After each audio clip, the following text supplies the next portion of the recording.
설교 제목이 룻기에 나타난 하나님의 구속 역사 네 번째. 그래서 보리추수 시작할 때에, 좀 문학적인 제목 같지 않습니까? 보리추수 시작할 때. 근데 이 설교 제목에 제가 부제를 하나 좀 더 해서 여러분들에게 이해를 돕도록 하려고 합니다. 부제가 뭐냐면 앞에 나와 있죠. 전능하신 하나님 엘샤다이. 한번 읽어보실래요? 시작. 전능하신 하나님 엘샤다이. 이 엘샤다이라는 말이 전능하신 하나님이다, 그런 의미입니다. 그래서 여러분 기억하세요. 오늘 이 설교 말씀 들으면서 엘샤다이를 기억하시기 바랍니다. 지금 한국의 그 경제적 상황이 많이 좋아지고 있기 때문에 그 미국에 살고 있는 이민자들에게 또 고향을 그리워하는 마음뿐만 아니라 한국에 가서 살면 더 좋지 않겠나, 그런 마음들이 많이 있는 게 사실인 것 같습니다. 그래서 역이민을 생각하는 분들이 제법 많다 하는 그런 소식을 들었습니다. 그런데 역이민이 그렇게 만만치 않다 하는 이야기도 여러분 기억하셔야 될 것입니다. 대강 보니까 여러 가지 이유가 있을 수 있지만 경제적인 문제가 크다고 그럽니다. 미국에서 살던 분들은 한국에 가면 엄청난 집값을 감당하는 것부터가 쉽지 않다. 그게 큰 어려움 중에 하나랍니다. 또 한 가지 어려움은 무엇보다도 문화적인 차이에 관한 겁니다. 영어가 안 돼서 참 애를 태우고 미국 문화가 잘 적응이 안 돼서 힘든 분들이라 하더라도 이곳에서 10년만 지나면 한국 다시 가서 그 한국 문화에 적응하는 게 쉽지를 않습니다. 어떤 분이 그러더라고요. 도대체 미국에서는 그렇게 안 나오던 영화가 왜 인천공항만 가면 잘 터지냐고요. 제가 가보니까 진짜 그래요. 뭐 갑자기 웁스가 나오고 여기서는 그렇게 안 나오던 것이. 아무튼 역이민이라는 것이 그 말처럼 그렇게 쉽지 않다는 것을 기억하셔야 됩니다. 역이민을 하려면 여기 와서 적응하느라고 그렇게 애를 쓰신 만큼의 그 대가를 또 지불해야 된다는 것이 현실일 것입니다. 오늘 성경에 나오는 이 나오미는 가나안 땅에서 모압으로 이민을 갔다가 더 이상 모압 땅에 살 수가 없고 또 가나안 땅에 풍년이 들었다는 소식을 들어서 다시 가나안 땅으로 역이민을 왔습니다. 남의 나라 가서 살고 그러면서 아주 성공적으로 사는 사람들이 있지 않습니까? 그래가지고 다시 역이민해서 고향으로 돌아가는 것이라면 금의 환영이 분명한데, 남의 나라 갔는데 거기서 다 망해가지고 아무것도 없는 채로 되돌아온다. 그러면 이건 정말 얼마나 초라한 마음, 얼마나 기가 막힌 마음일까, 남부끄러운 마음이 되지 않을까. 그런 의미에서 이 나오미의 역이민은 아주 참 수치스러운 역이민이요, 피할 수가 없어서 할 수 없이 가는 역이민이었단 말입니다. 모압 땅에서 베들레헴까지 한 100마일 정도밖에 안 됐지만 아마 그 길을 돌아가는 나오미에게 있어서는 수천 마일도 더 되는 거리처럼 느껴졌을 것이 분명합니다. 그런데 한 가지 기억해야 될 것이 있습니다. 나오미에게 있어서 가나안 땅으로 돌아가는 역이민이라는 것은 결코 쉽지 않았지만 그것은 반드시 해야만 하는 것이었다. 왜냐하면 하나님의 축복이 바로 그 가나안 땅 베들레헴에서부터 시작되기 때문입니다. 모압 땅으로 간 것이 아무런 의미가 없는 것이 아니었습니다. 하나님의 축복에서 끊어지는 사건이었습니다. 젖과 꿀이 흐르는 가나안 땅, 그곳은 하나님의 은혜와 축복이 흐르는 땅이었습니다.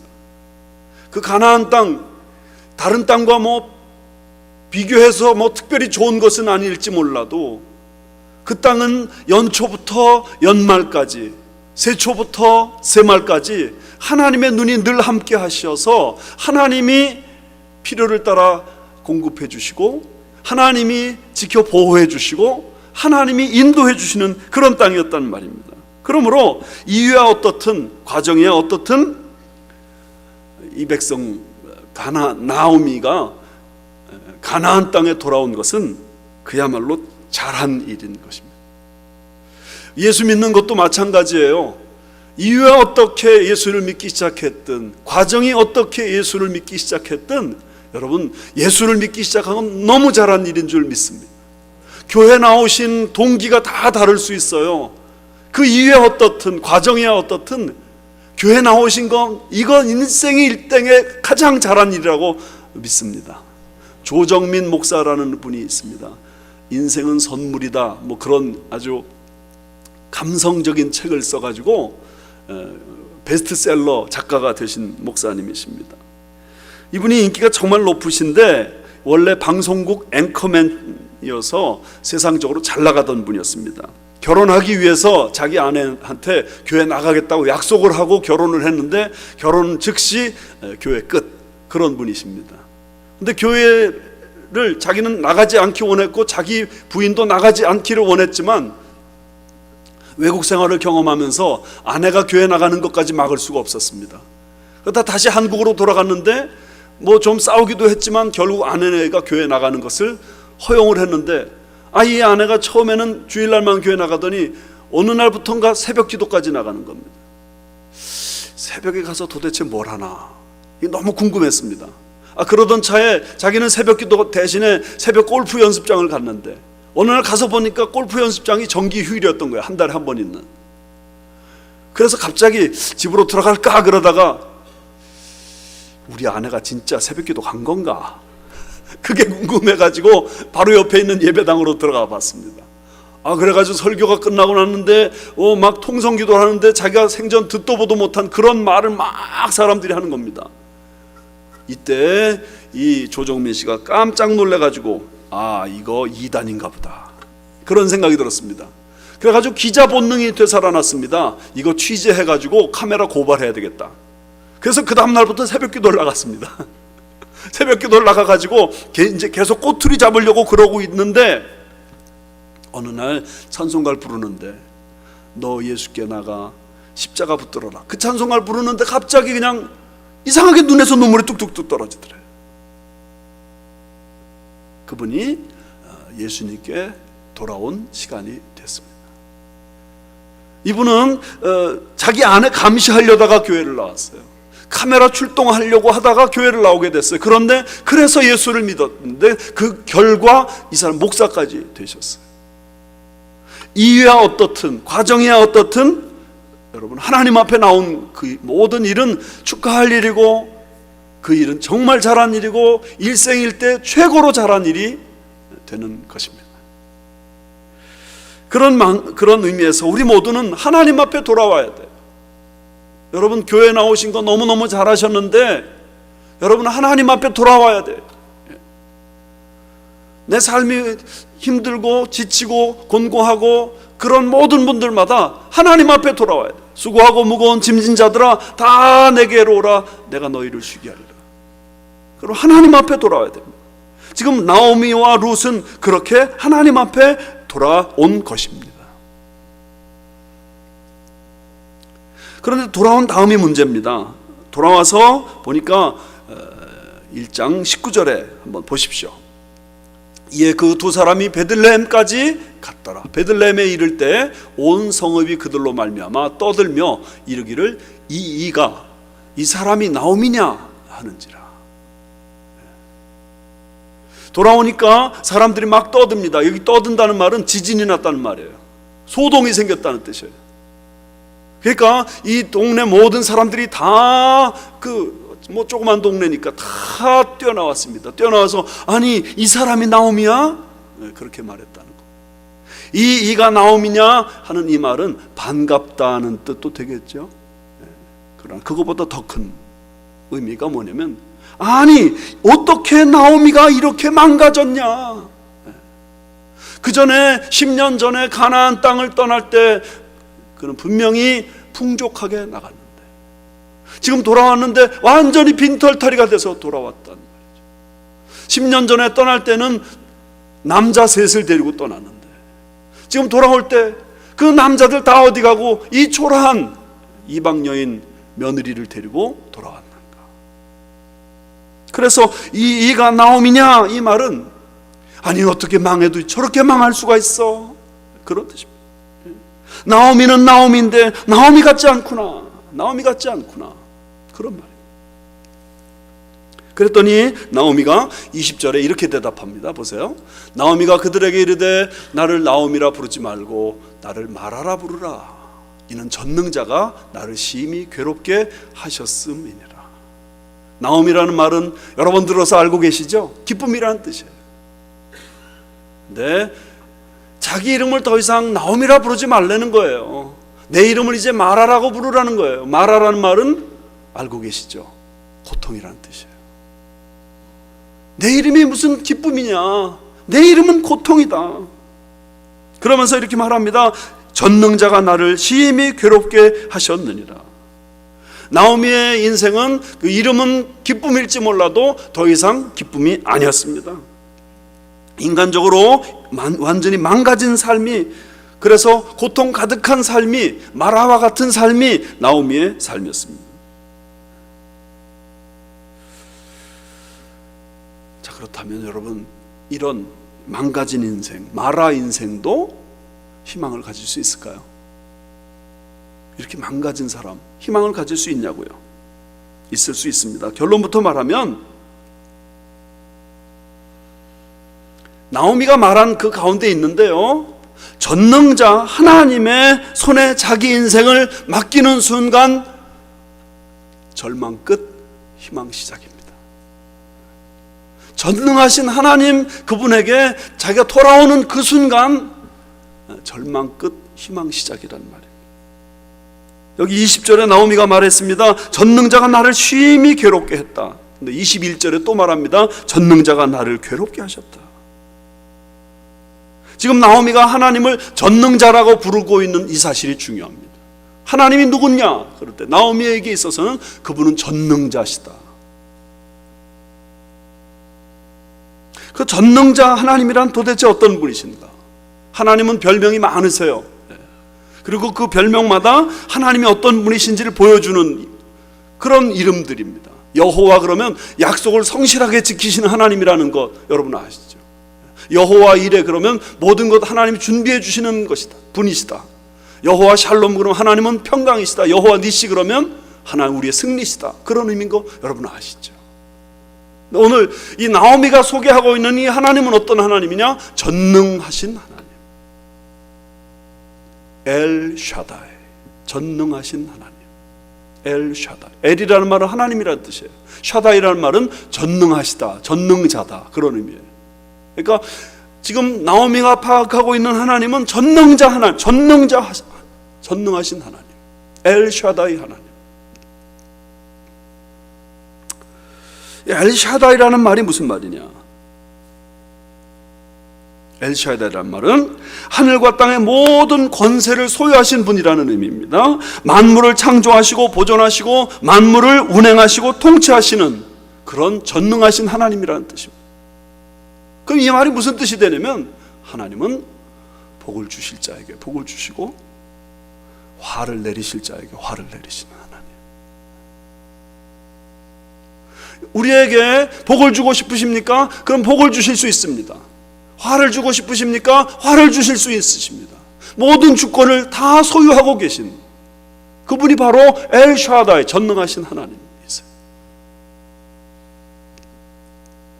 이 말은 이런 뜻이 됩니다. 하나님이 도무지 안 되겠다, 매 좀 때려야 되겠네, 때리기도 하시는 하나님이세요.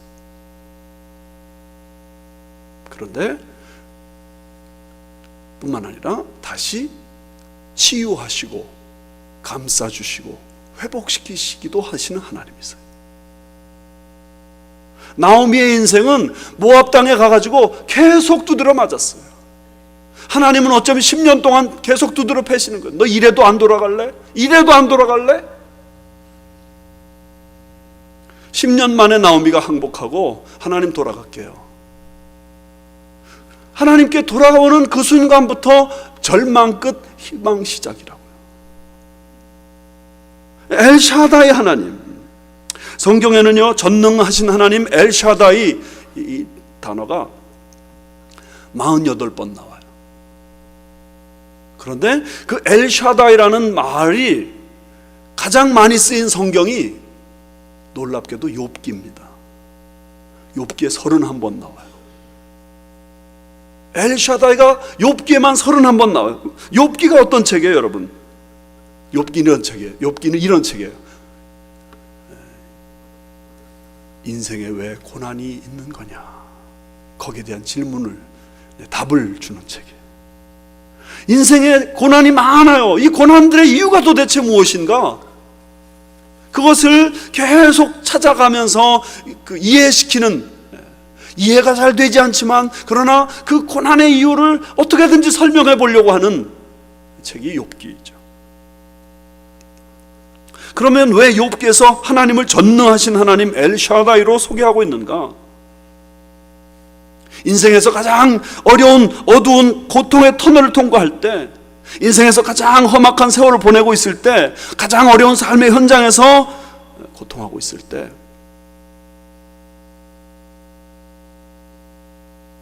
그 하나님께 돌아오면 그 하나님이 회복시키신다. 어떻든 간에 하나님께 돌아오는 순간, 그 삶의 고통이 아무리 크다 하더라도, 그 삶의 고통 때문에 그야말로 절망하고 그야말로 모든 것 다 자포자기하고 싶은 사람이라 할지라도 그 순간 하나님 앞에 돌아오면 하나 회복시키신다. 이것을 가르쳐주기 위해서. 아무리 바닥을 치는 인생이라 하더라도 전능하신 하나님 엘샤다이, 그분을 붙잡기만 하면 절망 끝, 희망 시작, 인생이 된다. 이걸 가르쳐주기 위해서. 그렇다면 여러분, 이 엘샤다이 하나님께서는 이 나오미를 위해서 어떤 축복을 예비하셨습니까? 나오미가 이제 하나님 앞에 방향전환해서 돌아왔어요. 베들레헴까지 돌아왔어요. 돌아온 그를 위해서 하나님 예비하신 게 뭐예요? 두 가지 말씀을 드리려고 합니다. 첫 번째는 따라하세요. 사람이 축복이다. 사람이 축복이다.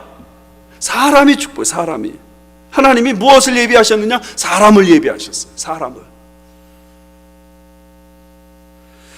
나오미 입장에서 이렇게 남의 나라에서 모든 걸 다 잃어버렸는데 하나님이 그에게 그래도 주신 게 있어요.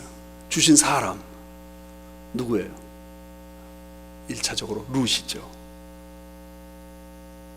그 룻은 어떤 사람이냐? 이방 여인이에요. 볼품없는, 하나님 앞에 사실은 들어올 수 있는 자격도 없는 그런 여인이에요. 그런데 이상하게 그 이방 여인이 모두가 다 나오미를 떠났는데 나오미를 떠나지 않는 거예요. 그래서 할 수 없이 모압 땅에서 이제 베들레헴으로 데리고 가다가 안 되겠다, 도무지 안 되겠다, 너 돌아가라. 그랬더니 다른 며느리 오르바는 돌아갔고 룻은 안 돌아가요. 그러면서 이렇게 말하는 거예요. 어머니께서 가시는 곳에 내가 가겠고, 어머니께서 머무시는 곳에 내가 머물겠고, 어머니 백성이 내 백성이 되겠고, 어머니 하나님이 내 하나님이 되겠고, 어머니 죽으시는 곳에 내가 죽겠습니다.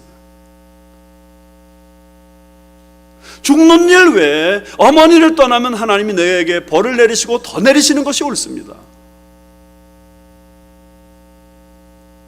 사실은 이 룻은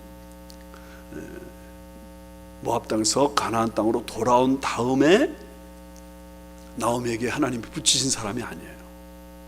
모압 땅에 있을 때 하나님이 붙여주신 사람이에요. 그렇게 생각하면 우리가 죄 가운데 있을 때도 하나님이 우리를 먼저 사랑하신 거예요. 우리는 하나님을 외면했어요. 우리는 하나님 뜻대로 살지 않았어요. 우리는 내 마음대로 살았어요. 그런데 하나님은 우리를 먼저 사랑하셔서 그 룻을 붙여주신 거예요. 십자가 은혜를 먼저 베풀어 주신 거예요. 그런데 그 룻이 이제 베들레헴 땅에 딱 오더니, 오자마자 그 다음날 아침 벌떡 일어나가지고 이제 홀로 남으신 어머니를 위해서 내가 일하러 나가겠나이다. 그렇게 생각할 때 이 나오미에게 있어서 룻은 얼마나 든든한 보호자입니까?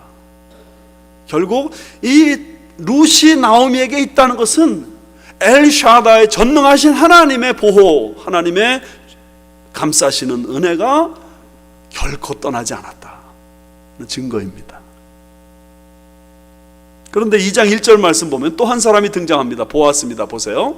나오미의 남편 엘리멜렉의 친족으로 유력한 자가 있으니 그의 이름은 보아스더라. 하나님이 룻을 예비하셨을 뿐만 아니라 보아스를 예비하셨습니다. 이 사람은 나오미의 남편 엘리멜렉의 친척입니다. 그런데 그는 유력한 자입니다. 유력한 자라는 말은 돈 많은 자, 그런 뜻도 되죠. 그런데 힘이 있어서 남을 도울 능력이 있는 사람이라는 뜻입니다. 보아스가 만약에 엘리멜렉의 친척인데 유력한 사람이 아니었다면 있으나 마나죠. 도움이 안 되죠. 근데 하나님이 2장 1절에 문맥에도 맞지 않게 갑자기 보아스 이야기를 딱 꺼내셔요. 전능하신 하나님이, 엘샤다이 하나님이 이렇게 예비하셨다 보여주기 원해서.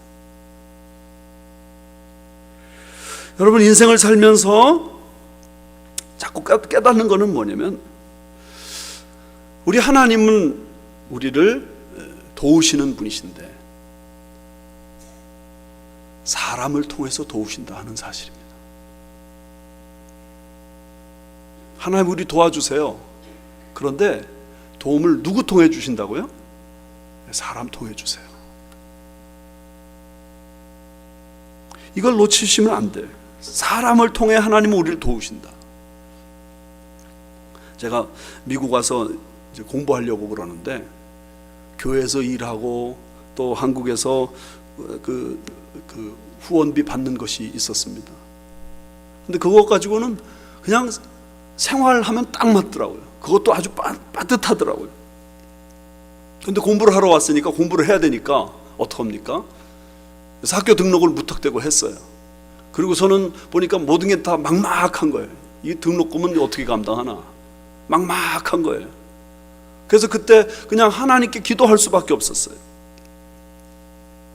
근데 플러 신학교에 입학을 딱 한 그 시기에 저한테 전화 한 통이 왔어요. 전화를 딱 받고 보니까 제가 16년 동안 너무 보고 싶어 했던 형님이에요. 아는 형님이에요. 16년 전에 무슨 일이 있었느냐? 우리가 그때 막 은혜를 사모하다가 우리 철야기도 하자. 그래서 다 직장 생활할 때였는데 직장 끝나면 저녁에 교회에 모여가지고 철야기도 하고, 그리고 그 다음날 아침 새벽에 나가서 포장마차 같은 데서 우동 한 그릇 적당히 먹고 출근하고, 그러면서 한 1년여를 지냈어요. 그러면서 우정이 너무 깊어갔는데 그 형님이 갑자기 미국으로 가야 된다고 그래가지고 떠나버린 다음에 연락이 안 돼버렸어요. 그러면서 16년 세월이 지나갔는데 그분도 저를 너무 그리워하고 있었고 저 또한 그분을 너무 그리워하고 있었어요. 그런데 그분이 전화 온 거예요. 어떻게 알았냐 그랬더니 16년 만에 한국에 처음 나가셨어요. 나가가지고 저를 찾느라고 수소문을 했더니 서울 사랑의 교회에서 목사로 일을 하고 있다는 소식이 들렸대요. 그래서 서울 사랑의 교회 전화했더니 직원이 딱 봤더니 우리 교회는 민경연 목사님이라는 분 안 계십니다 그러더래요. 근데 그때 그 옆자리에서 일하는 자매가 그 말을 언뜻 듣고서는 이렇게 말한 거예요. 야, 민경연 목사님 지금 미국 LA 남가주 사랑의 교회에 계시잖아. 그래가지고 연결이 됐어요. 미국에 오자마자 이분이 저한테 전화를 하신 거예요. 만나자고. 그래서 만났어. 만났더니 처음부터 대뜸한다는 말이, 아유 목사님 지금 뭐 하세요 미국에서? 제가 그랬어요. 예, 이제 공부하려고 등록해놨어요. 그랬더니 그분의 첫 말이, 그 학비 내가 다 낼게요.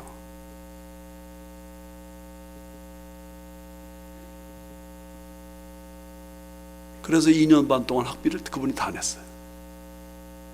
저는 그분이 도와주신 것도 너무 고마웠지만은 하나님이 나를 이렇게 정확하게 도와주시는 그 하나님이 지켜주시는 그 은혜가 너무 감사했어요. 여러분 한번 생각해 보세요. 하나님이 도와주시려고 그분을 쓰시려고 하는데 그분이 저하고 왼수지간이야. 그러면 그 도움이 저에게 오겠어요? 하나님의 길이 막혀버려요. 여러분, 그런 의미에서 하나님 우리 도와주셔요. 이럴 때 아멘 하는 거예요. 하나님 도와주셔요. 분명히 도와주세요. 그런데 내가 축복의 통로를 열어놔야 그 축복의 통로를 통해 도와주시는 겁니다. 그러므로 옆에 있는 사람이 보통 사람 아닙니다. 나랑 같이 있는 사람이 보통 사람 아니에요. 옆에 사람 보면서 이렇게 말하세요. 시작. 당신은 하나님의 축복의 통로입니다. 시작. 언제 어떻게 축복의 통로가 될지 모르는 거예요. 하나님 그렇게 도와주십니다. 여러분, 잠언 18장 1절 말씀 한번 보세요. 무리에게서 스스로 갈라지는 자는 자기 소욕을 따르는 자라 온갖 참 지혜를 배척하느니라. 사람들에게서 스스로 갈라서지 마세요. 사람들과 교제하도록 노력하세요. 그러면 참 지혜를 얻게 됩니다. 우리 교회가 열정을 회복해야 된다. 올해 열정을 회복하라 표어를 잡았는데, 그러면서 하늘을 향해 열린 공동체, 서로를 향해 열린 공동체, 세상을 향해 열린 공동체를 말씀드렸습니다. 서로를 향해 열린 공동체가 돼야 될 이유가 뭐냐면, 그래야 세상을 향해서 열린 공동체가 될 수 있기 때문입니다. 교회 안에서도 맨날 지지고 볶고 하면서 맨날 싸우면서 어떻게 세상을 향해 우리가 열린 공동체로 열정을 회복할 수 있겠습니까? 교회 안에서 내가 하나님을 잘 믿는다 하더라도 다른 성도들과의 관계가 자꾸 막히면은요, 은혜가 차단됩니다. 그러므로 여러분, 엘샤다의 하나님 앞에 돌아가세요. 그 돌아가는 건 뭐냐? 사람들과의 관계를 푸는 것도 엘샤다의 하나님께 돌아가는 거예요. 부부 사이가 계속 힘든 가운데 있으면 엘샤다의 하나님의 은혜를 경험하기 어려워요. 가까운 사람과 자꾸 등지고 척지고 있으면 엘샤다의 그 은혜를 경험하기 어려워요. 여러분, 나와 함께 있는 모든 사람이 나에게 있는 하나님의 축복의 통로다. 이걸 믿으시기를 주님의 이름으로 축원합니다. 또 하나, 하나님이 예비하신, 나오미를 위해 예비하신 축복은 뭐냐면 타이밍입니다. 따라하시죠. 타이밍이 축복이다. 타이밍이 축복입니다. 1장 22절 말씀 한번 보실래요? 같이 읽읍시다. 시작. 나오미가 모압 지방에서 그의 며느리 모압 여인 룻과 함께 돌아왔는데 그들이 보리 추수 시작할 때에 베들레헴에 이르렀더라. 기가 막힌 말씀이잖아요. 그들이 딱 돌아왔는데 그때가 마침 보리 추수할 때. 이게 왜 중요하죠? 그 당시 가난한 사람, 정말 아무것도 할 수 없는 이 무기력한 과부가 할 수 있는 일이 딴 게 없었던 거예요. 할 수 있는 일이 있다면 이제 이삭 줍기 해서 그 남이 밭에 들어가서 이삭 줍기 해서 그거 먹고서 살 수 있는 그거 하나밖에 없는데, 그들이 딱 돌아왔는데 보리 추수 이전에 끝났더라. 그랬으면 어떻게 됐을까요? 기가 막힌 일이에요. 가나안 땅 젖과 꿀이 흐른다고 하지만 그 땅에 와서 굶어 죽는 아사 사태가 벌어지는 거예요. 그런데 이스라엘 땅은 3월 말에서 4월 초에 보리 추수 시기예요. 이들이 보리 추수에 대한 전문 지식이 있어서 3월 말 4월 초에 돌아가자, 그래서 돌아온 게 아니에요. 돌아가서 봤더니 마침 보리 추수가 시작되는 그 시기였단 말이죠. 여기에서 우리는 엘샤다의 하나님을 경험하는 거예요. 하나님이 또 이렇게 지키시고 보호하시는구나. 타이밍. 한국에서 옷가게를 차려가지고 부자가 되신 분이 있으셔요. 저희 구역이어가지고 그분하고 이제 교제하게 됐는데, 나중에는 이 옷가게 차리는 비법 특강까지 하러 돌아다니셨어요. 그때 그분이 몇 가지 얘기하신 게 저에게 기억에 다 나요. 근데 그 중에 하나가 뭐였냐면 타이밍이었어요. 옷가게를 차릴 때는요, 여름이 시작될 때 절대로 차리지 말라는 거예요. 왜냐면 여름이 되면 입고 있던 옷도 다 벗어 던져. 그러니까 옷을 사지 않는다는 거예요, 사람들이. 언제가 가장 좋은 시기냐? 여름 끝물에 초가을 시작할 때 그때 가게를 차리면 사람들이 뭐라도 하나 입어야 된다는 생각 때문에 옷가게를 자꾸 들여다본대요. 타이밍이 중요하죠.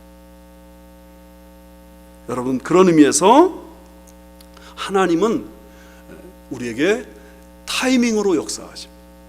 그런데 이런 타이밍을 놓고 사람들은 흔히 그거 우연 아니냐 그렇게 말해요. 그거 재수 좋아서 그런 거 아니냐. 그런데 기억하십시오. 우연이 계속 벌어지면요, 그게 축복인 거예요. 아멘 아니에요? 우연이 계속 벌어져요. 우연이 계속 찾아와요. 그러면 그게 축복인 거예요. 2장 3절 말씀 보십시오. 룻이 가서 베는 자를 따라 밭에서 이삭을 줍는데 우연히 엘리멜렉의 친족 보아스에게 속한 밭에 이르렀더라. 자, 베들레헴의 이 추수, 보리 추수 시작할 때 도착했어요. 그래가지고 이제 어떻게든지 먹고 살아야 되니까 이밭 저밭 헤매고 다니는데 가다 보니까 보아스의 밭에 가게 됐어요. 그런데 거기에 뭐라고 돼 있어요? 우연히. 성경은 우연히라고 말하고 있지만 이 우연히는 우연히가 아닌 거예요. 하나님의 전능하신 하나님의 도우심인 거예요. 2장 4절 말씀에 또 이런 단어가 하나 더 나옵니다. 보세요. 마침 보아스가 베들레헴에서부터 와서 베는 자들에게 이르되 여호와께서 너와 함께 하시기를 원하노라 하니 그들이 대답하되 여호와께서 당신에게 복 주시기를 원하나이다. 여기 마침이란다. 마침. 무슨 얘기냐면 이제 우연히 보아스의 밭에 갔어요. 그래서 보아스의 밭에서 일을 하고 있는데 마침 그때 보아스가 그 밭에 찾아와서 일하는 일꾼들을 독려하고 있는 거예요. 그러면 이것도 우연입니까? 이거 우연이 아니에요. 뭐예요 도대체? 이 마침이라는 이 단어가 히브리어로 힌내라고 합니다. 힌내. 근데 힌내라는 말은 behold, 보라 그런 말이고요. 왜 영화하고 뮤지컬 했던 그 맘마미아 있잖아요. 맘마미아. 이거 이태리 말로 어머나 그런 뜻이에요. 어머나. 그러니까 지금 힌내라는 이 말은 어머나 그럴 때 어머나. 아니 세상에 어떻게 이런 일이 있을 수 있지? 어떻게 찾아갔더니 보아스에 바치고 보아스의 밭에 가서 일하고 있는데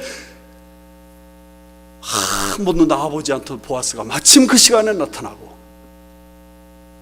이게 우연입니까? 전능하신 하나님의 필연입니다. 요나서에 보면 하나님께서 니느웨에 가서 하나님의 심판 메시지를 전하라고 하십니다. 근데 니느웨에 가기 싫은 거예요, 이 요나 선지자가. 그래서 동북쪽으로 갔어야 됐는데 정반대 방향 서남쪽으로 가버렸어요. 아니야, 동북쪽으로 갔어야 됐는데 서남쪽이 맞아요. 서남쪽으로 갔어요. 욥바라는 데 가가지고 거기 딱 가서 보니까 마침 거기에 배 한 척이 와요. 요나서 1장 3절 말씀 한번 보실래요? 그러나 요나가 여호와의 얼굴을 피하려고 일어나 다시스로 도망하려 하여 욥바로 내려갔더니 마침 다시스로 가는 배를 만난지라. 여기 또 우연이죠? 이것도 우연이에요. 마침 다시스로 가는 배를 만났어요. 다시스는 스페인을 말합니다. 이 배는 매일 있는 배가 아니에요. 몇 년에 한 번 올까 말까 한 그런 배예요. 그런데 마침 요나가 거기 갔더니 그때 이 배가 그때 출항을 했단 말이에요. 이런 우연이 벌어질 때 여러분 어떻게 생각되시겠어요? 이스라엘 역사에서 가장 악한 왕은 아합 왕이에요.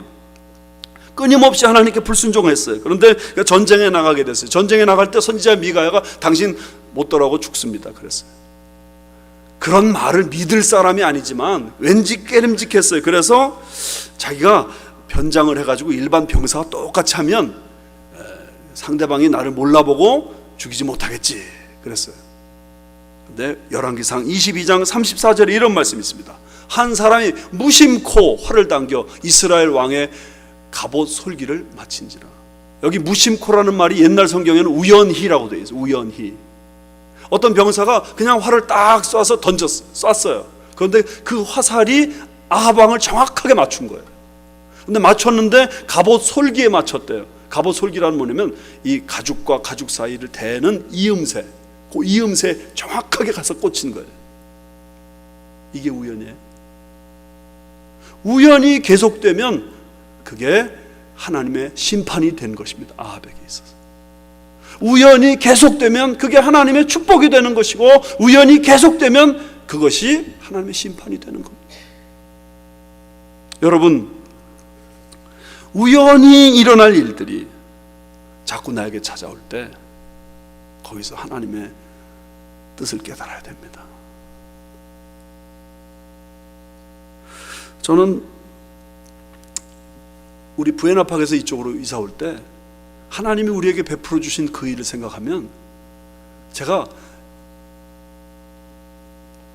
밤을 새서라도 얘기할 수 있어요. 100번을 얘기하면 100번도 얘기할 수 있어요.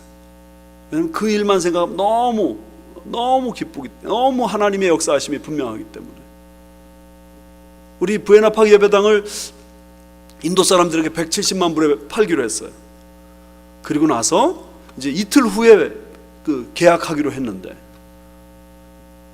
그 날 아침, 주일날 아침 7시 반에 부에나팍 시의원이 찾아오셨어요. 예수님도 안 믿는 부에나팍 시의원이 사무실에 찾아와가지고는 그 이른 시간에 저하고 악수를 하자마자 첫 마디 말이, 목사님, 이 건물 재개발 대상인 거 아시죠? 이거 시해파세요. 하여튼 그렇게 돼가지고 건물을 시에 팔았는데 195만 불에 팔게 됐어요. 그리고 그 건물 팔았는데, 팔고 나서 보니까 3시간 후에 그 건물 산 부에나팍시 재개발국이 클로즈 돼버렸어요. 폐쇄돼 버렸어요. 이게 도대체 무슨 영문인가?